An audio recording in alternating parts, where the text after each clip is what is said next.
신명기 12장 1절에서 12절 말씀 중에서 제가 8절 말씀부터 12절까지 읽도록 하겠습니다. 오늘 여기에서는 우리가 저마다 자기의 소견대로 예배를 드리지만 거기에 가서는 그렇게 하지 못합니다. 주 당신들의 하나님이 당신들에게 유산으로 주시는 땅에 아직 이르지 못하고 그곳에서 누릴 안식을 아직 얻지 못한 지금은 당신들이 소견대로 합니다.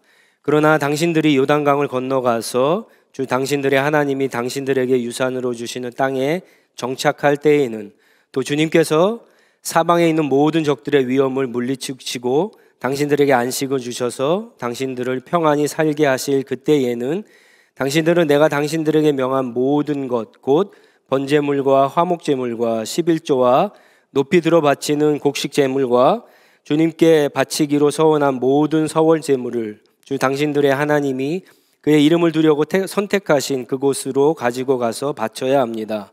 거기서 당신들은 주 당신들의 하나님을 앞에 모시고 즐거워하십시오. 당신들만이 아니라 당신들의 자녀들, 남종과 여종, 당신들처럼 차지할 몫이나 유산도 없이 성 안에서 사는 레위 사람을 다 불러서 함께 즐거워하십시오. 아멘. 오늘은 예배에 대해서 말씀을 나누도록 하겠습니다. 여러분, 예배가 뭘까요? 우리 크리스찬들이 가장 많이 사용하는 단어 중에 하나가 예배인데 예배가 뭘까요? 우리가 지난주에도 예배 드렸고요. 1년에 52번의 예배를 드리고 오늘도 예배를 드리고 있는데 도대체 예배가 뭘까요? 의외로 예배에 대해서 잘못된 오해를 갖고 있는 분들이 있습니다. 오늘 왜 예배를 드리러 오셨죠? 예배를 통해서 무엇인가 기대하는 게 있기 때문에 그게 뭘까요?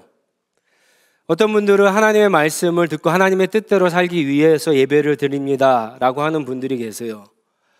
근데 그것이 답이긴 하지만 100% 맞는 답은 아닙니다. 또 어떤 분들은요, 예배를 드리면 예배 가운데 하나님께서 한 주간 살아갈 힘과 은혜를 주시기 때문에 예배를 드린다라고 예배에 참석하시는 분들이 있습니다. 우리가 예배를 드릴 때 하나님이 우리 한 사람 한 사람에게 그런 힘과 은혜를 주실 줄 믿습니다.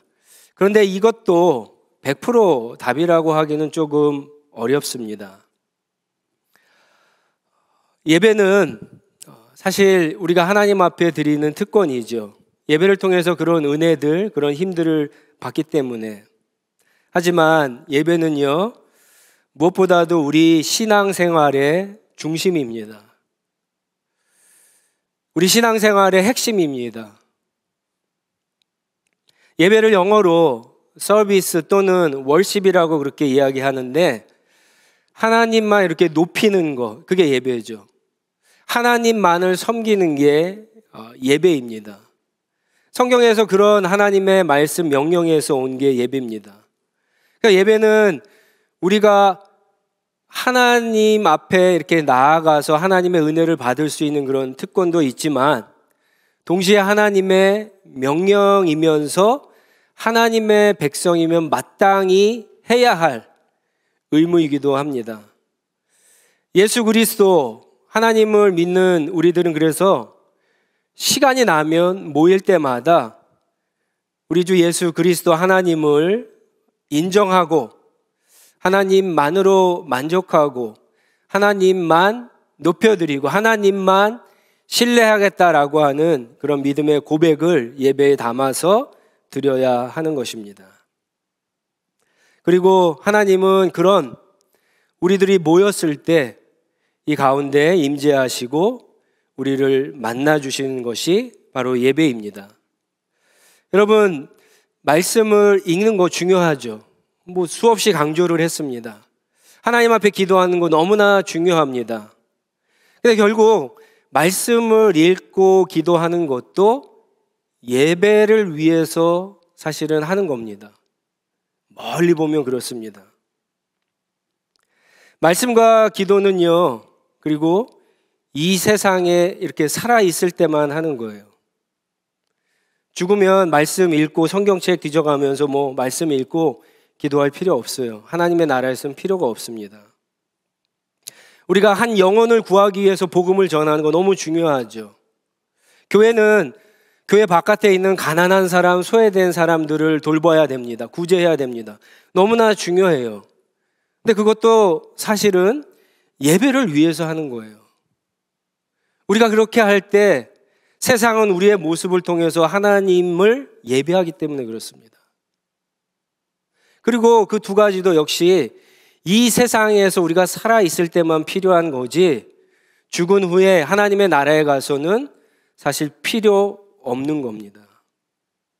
오직 예배만 이 땅에서도 우리가 하나님 앞에 드리고 하나님의 나라에 가서도 하나님께 예배하는 것 우리가 하는 겁니다. 이 세상에서도 하고 하나님의 나라에 가서도 하고 뭔가 둘 다 연결이 됐다라고 하는 것을 알 수가 있어요. 그래서 예배는요, 우리가 이 땅에 살면서 우리가 영원한 하나님의 나라에 들어갈 그 하나님의 나라의 그 풍성한 것들을 이 땅에서 맛볼 수 있는 방법, 수단이 바로 예배입니다. 예배를 잘 드리면 한 주간 살아갈 힘과 또 은혜도 하나님이 주시지만 하나님의 나라를 맛보고 하나님의 나라에 대한 소망을 갖게 됩니다. 그래서 한 주간의 삶이 어렵고 힘들더라도 그 가운데서 우리가 끝까지 믿음을 지키고 승리할 수 있게 되는 겁니다. 자, 그런데 반대로 예배를 잘못 드리면 어떻게 될까? 예배에 실패하면 어떤 일이 일어날까요? 한마디로 우리가 사사기 강해를 하다가 잠깐 멈췄는데 사실은 사사기와 연결이 되는 겁니다. 예배에 실패하면 예배를 잘못 드리면요, 사사시대를 맞이하게 됩니다. 오늘 우리가 읽은 신명기는요, 모세의 설교 5개로 이루어져 있습니다. 그 가운데 우리가 읽은 부분은요, 두 번째 설교 부분인데 모세가 이런 이야기를 합니다. 너희가 가나안 땅에 들어가면 너희는 무엇보다도 하나님께 예배하라. 이 예배를 강조하고 있어요. 가나안 땅에 들어가서 가나안에 살고 있는 많은 우상들에게 예배하는 그 제단들을 다 파괴하라고 했는데 오늘 우리가 읽지는 않았지만 4절에 보면은요, 그것도 역시 예배 때문에 그렇게 하라고 하는 거예요. 혹시라도 이스라엘 백성들이 가나안 땅에 들어가서 가나안 사람들이 자신들이 섬기는 우상에게 예배 드리듯이 그런 방식으로 하나님께 예배를 할까봐 그런 것들을 다 파괴하라고 명령하고 있는 겁니다. 2절에 보면은요, 가나안 사람들은 예배 방식이 좀 달랐어요. 아무 곳에서나 예배 드리지 않았습니다. 높은 산이나 낮은 언덕 산이나 아니면 큰 나무 아래서 제단을 쌓고 우상을 만들어서 예배를 드렸습니다. 왜냐? 자기들 생각에 그렇게 어떤 특별한 장소에 우상이 거기에 있고 그리고 우상이 사는 그곳 가까이에서 그 우상한테 절을 하고 예배를 드리면 뭔가 가까운 데서 예배를 드렸기 때문에 예배가 잘 전달이 되고 예배가 잘 전달이 돼서 자기들은 우상이 주는 그런 복을 많이 받을 거라고 그렇게 생각했기 때문입니다. 근데 하나님께 예배하는 우리들은 다르죠. 하나님은 어디서나 예배할 수 있습니다. 하나님은 어떤 한 지역의 하나님이 아니에요. 하나님은 이스라엘의 하나님만 아닙니다. 하나님은 가나안 땅에 들어가면서 이런 얘기를 하셔서 나는 온 땅의 하나님이다. 나는 온 세상의 하나님이다. 이스라엘 사람들의 생각을 완전히 바꿔주셨어요. 하나님은 온 우주의 온 땅의 하나님이라고 그렇게 선포하셨습니다. 그래서 우리가 어디서나 예배를 드릴 수가 있는 거예요. 가나안 종교는요, 예배자들이 자기가 하나님께, 자기가 우상들에게, 신들에게 섬길 그런 장소를 찾아다녀서 거기서 예배를 드렸다면 하나님을 믿는 우리들은요, 하나님께 드린 예배는 좀 다릅니다. 하나님이 정해준 장소에서 특별히 예배하라고 그렇게 말씀을 하세요. 5절에 보면은요, 당신들 모든 집합 가운데도 택하신 그곳으로 찾아가서 예배를 드리라, 이런 말씀을 하시는데, 이것은 뭐 우리가 나중에 알다시피 예루살렘 성전에서 예배 드리라는 말도 되지만 더 넓은 의미가 있죠. 신약에 와서는 하나님의 임재가 어디에 이루어졌습니까? 예배당에 이루어졌나요? 예루살렘에 이루어졌나요? 아니죠. 우리가 하나님의 성전이 됐잖아요. 성령이 거하시는 성전이 우리 안에 있잖아요. 그래서 바로 성령님을 의지해서 하나님 앞에 예배드리는 그 모든 것들이 하나님이 정하신 장소가 되는 겁니다. 예배를 드리는 주도권이 사람에게 있는 것이 아니라 성령님께, 하나님께 있음을 우리에게 알려주고 있습니다. 또 6절에 보면은요, 온갖 제물, 또 하나님 앞에 드린 여러 가지 제사의 어떤 방법, 그 방법마다 드리는 목적이 다릅니다. 번제가 다르고 화목제가 다르듯이 목적이 달라요. 그리고 또한 다양한 사람들, 오늘 말씀 12절에 보면은요, 이스라엘 사람뿐만 아니라 이방인들까지, 그렇죠? 모든 사람들이 다 모여서 하나님께 예배 드리라고 그렇게 이야기합니다. 그런데 같이 먹으면서 하나님 앞에서 같이 제물을 가져와서 드리고 그 제물을 나누어 먹으면서 하나님 앞에 예배 드리라고 그렇게 이야기합니다. 여러분 한번 저 따라 해보시겠어요? 하겠습니까? Worship together, eat together. 예, 이게 성경에 보여주는 예배예요. 하나님께 함께 예배드리고 하나님 앞에서 함께 나눠 먹으라. 반대로 할 수도 있죠. 함께 먹고 또 함께 예배드리고, 이게 하나님 앞에서 드리는 예배예요. 함께 모여서 같이 기도하고 먹고 말씀 나누고 예배드리고 찬양하고, 이게 예배예요. 이게 하나님의 이름으로, 예수 그리스도의 이름으로 모이는 모임이에요. 여러분, 이것을 통해서 우리는 하나님의 한 가족됨을 기억하고 우리가 하나님 안에서 예수 그리스도 이름으로 아주 특별한 관계가 되었음을 잊지 말라고 하는 거예요. 그러니까 이 말씀에 비춰봤을 때 사실 오늘날 코로나 우리가 지금 시대를 살아가고 있는데, 온라인 예배는 여러분 어쩔 수 없이 드리는 예배지 성경적으로 이야기하면 온전하고 정확한 예배가 될 수 없어요. 하나님과의 소통은 일어날 수 있는지 모르겠지만, 하나님은 무소부재하신 분이기 때문에, 전능하신 분이기 때문에, 그러나 여러분 예배의 요소에 한 가족됨의 교제가 이루어지지 않기 때문에 온라인 예배는 100% 성경적인 예배라고 할 수가 없습니다. 이 말씀을 통해서 여러분 생각해 볼 것이 있습니다. 하나님이 왜 가나안 땅에서 왜 들어와서 우상들을 파괴하라고 했습니까? 왜 하나님이 이스라엘 백성들을 이집트에서 구원해 주셨습니까? 왜 저와 여러분들을 죄에서 구원해 주셨습니까? 왜 예수님은 우리 가운데 보내주셨죠? 왜 우리가 주일마다 힘써 이렇게 예배를 드려야 될까요? 하나님께 예배 드리기 위해서 그런 거예요. 불행히도 지금 모세의 이 설교를 듣고 있던 광야에 있었던 이스라엘 백성들은요, 사실은 40년 후에 예배에 실패를 합니다. 8절, 9절 말씀해 보면 모세가 이런 말을 하죠. 광야에서는 너희들 마음대로, 광야에서 예배드렸다는 걸 얘기하는 거예요. 너희들 마음대로, 너희들의 소견대로, 너희들 옳은 대로 예배를 드렸지만 가나안에 들어가서는 그렇게 예배하지 말라고 강하게 권면을 합니다. 가나안에 들어가서도 이스라엘 백성들은 예배에 실패를 해요. 우상을 다 파괴하지 못해서 그랬고요.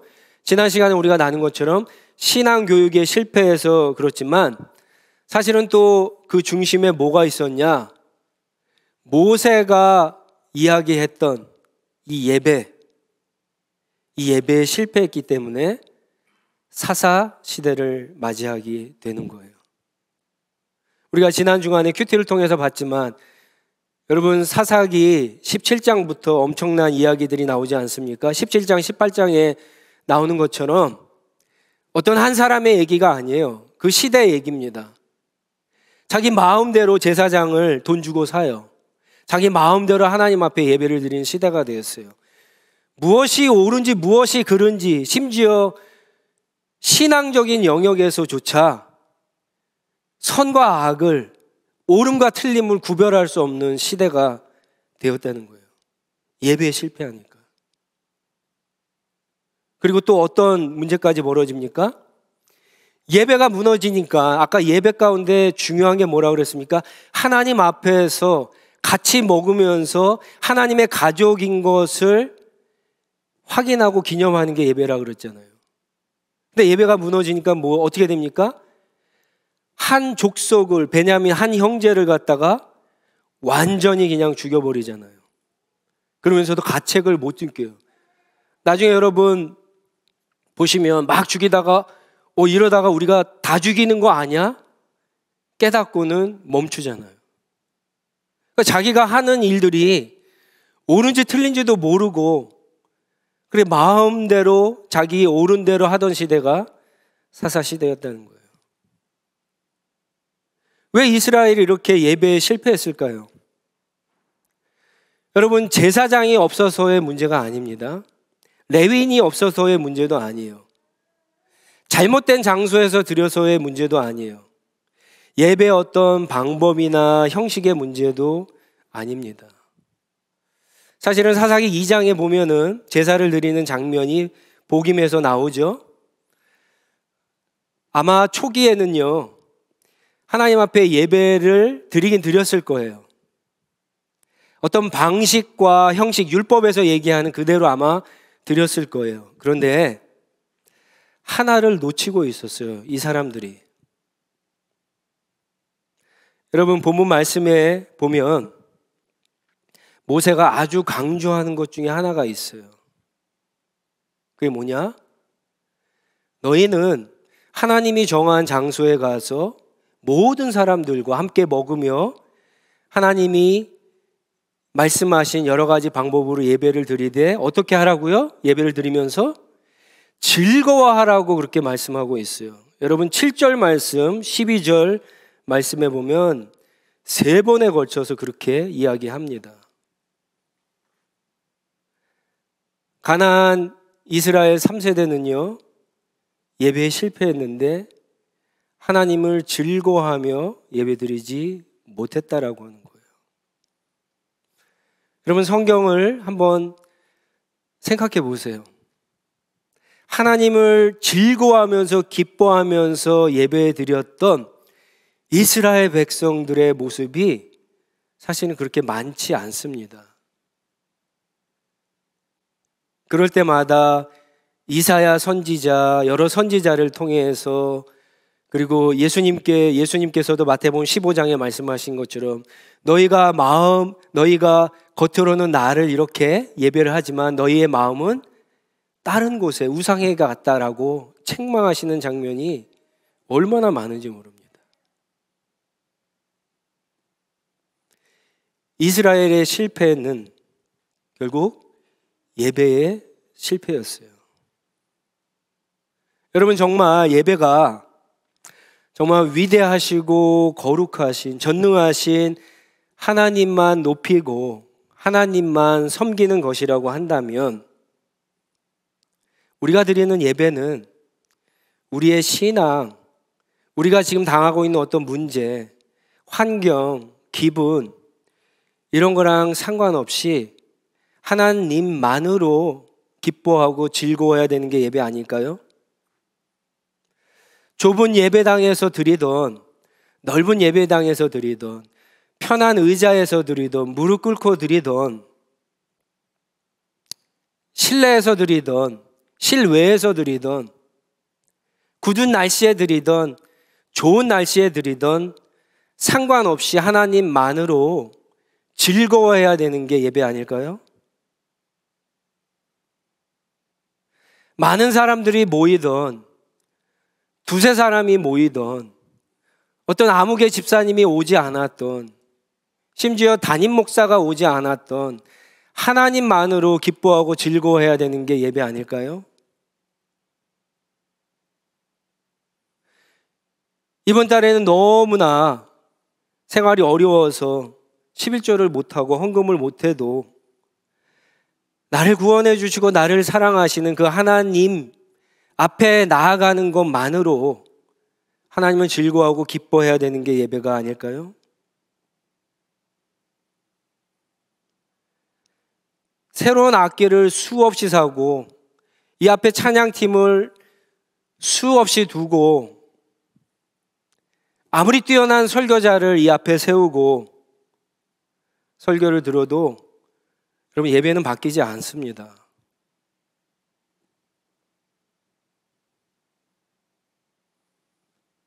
예배는 그렇게 바뀌지 않습니다. 착각이에요.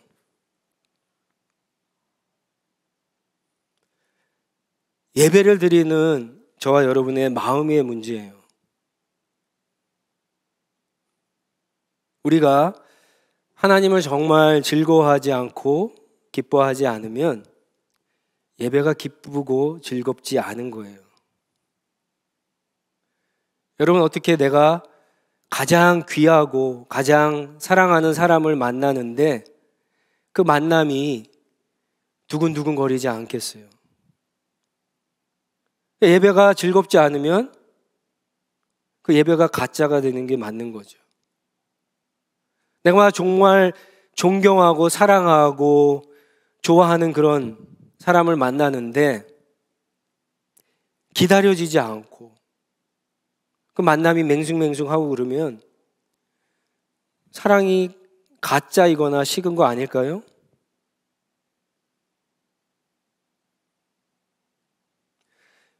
예배의 성공은 그래서 어떤 장소, 악기, 찬양, 어떤 찬양의 컨티, 설교, 헌금, 어떤 특별한 이벤트 이런 거에 달린 것이 아닙니다. 예배가 길고 짧은 거에 달린 것도 아니에요. 예배가 세련되고 세련되지 않은 거에 달린 것도 아니에요. 온라인 예배를 송출하느냐 마냐의 문제도 아니에요. 렌트를 해서 드리냐 드리지 않느냐의 문제도 아니에요. 돈의 문제는 더더욱도 아니에요. 예배자의 마음의 문제입니다. 하나님을 즐거워하는 마음으로 드리느냐 드리지 못하느냐, 거기에 예배의 성공 실패가 달린 겁니다. 예배의 성공과 실패는 우리 신앙의 성공과 실패로 직결돼요. 여러분, 주일학교 아이들도요, 자기를 좋아하지 않는 사람은 금세 압니다. 귀신같이 알아요. 하물며 하나님이 우리가 이렇게 모여서 예배를 드릴 때 하나님 당신을 정말 기뻐하는지 즐거워하는지 모르실까요?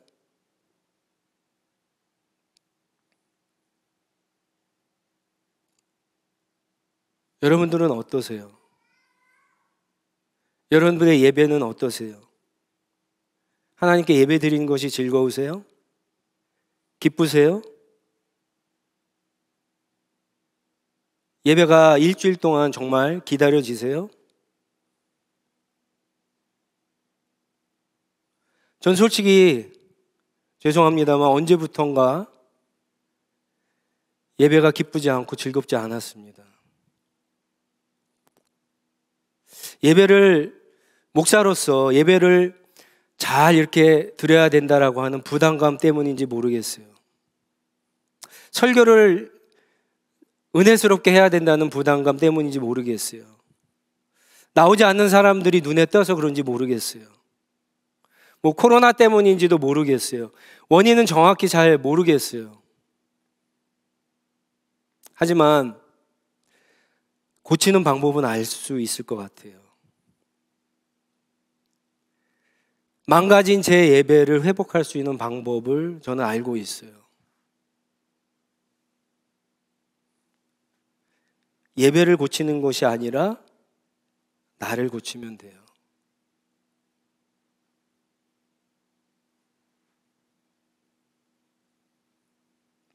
주일 예배를 하나님 앞에서 기쁘게 하나님을 즐거워하며 잘 드리려면 주중에 내가 하나님 앞에 개인적으로 드리는 예배부터 잘 회복하면 됩니다. 설교자뿐만이 아닙니다. 우리 찬양팀들, 우리 찬양 대원들, 우리 미디어 수고하시는 분들, 중보기도팀 모든 분들이 다 마찬가지예요. 일주일 동안 잘하려고, 예배를 잘하려고 하기 전에 먼저 하나님 앞에 하나님을 즐거워하는, 기뻐하는 예배자로 준비돼서 나오는 것이 훨씬 중요합니다.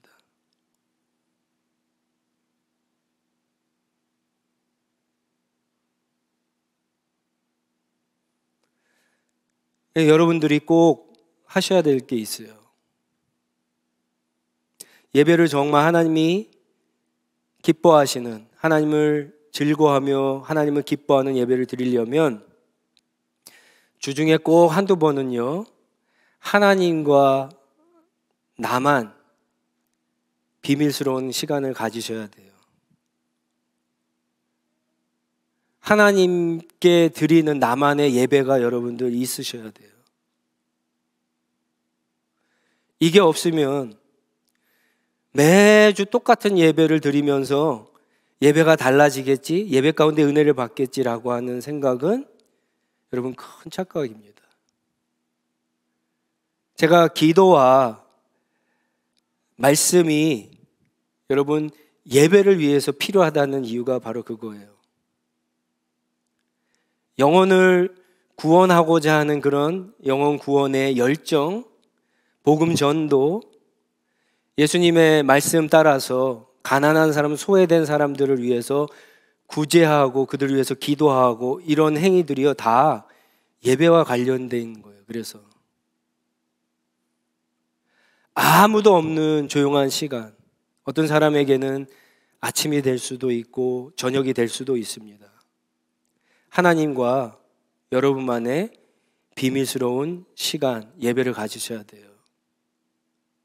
하나님만 바라보고 하나님만을 찬양하시기 바랍니다. 하나님 말씀대로 정말 살아보겠습니다. 이렇게 결심하는 마음으로 하나님의 말씀을 읽으세요. 내 힘으로는 불가능하지만 하나님이 도와주시면 할 수 있습니다 라고 하는 마음으로 하나님 앞에 엎드려 기도하세요. 그러면 우리의 예배가 달라지기 시작합니다. 아니, 나의 예배가 달라지기 시작하죠. 나의 예배가 달라지면 우리 예배가 변하게 되는 거예요. 저는 우리 할인시약교회가 드리는 이 공적인 예배, 주일 예배죠. 이 예배가 이런 예배가 됐으면 좋겠습니다. 예배를 드리는 가운데 나 자신의 죄 때문에, 우리의 죄 때문에 하나님 앞에 눈물을 흘리고 슬퍼할 수 있는 그런 은혜가 일어나는 예배가 되었으면 좋겠어요. 예배를 드리면서 때로는 그런 마음들이 있잖아요.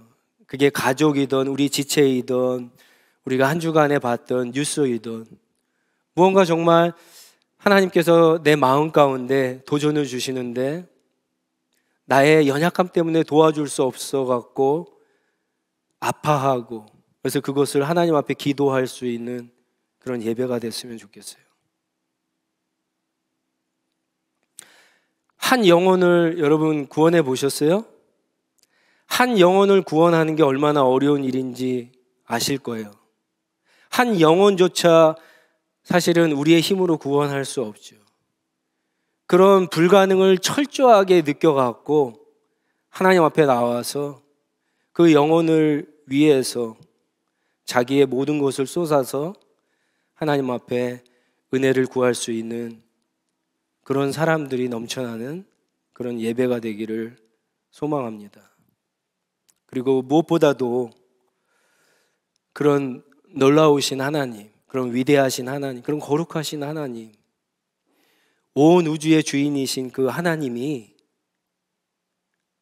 나를 사랑하셔서, 여러분들을 사랑하셔서, 십자가에서 죽기까지 사랑하셔 우리를 자녀 삼아 주셨다는 사실, 우리를 하나님의 백성으로 삼아 주셨다는 그 사랑 때문에, 그 은혜 때문에, 그거 한 가지만으로도 지금 월요일부터 또 한 주간 삶에 시달려야 되지만, 지금 이 시간 하나님 앞에서는 그 한 가지 때문에 하나님만으로 기뻐하고 즐거워할 수 있는 그런 예배가 되기를 간절히 소망합니다.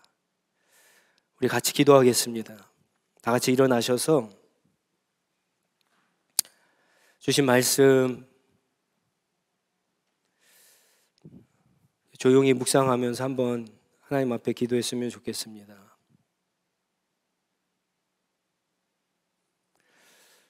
여러분, 사랑하는 사람과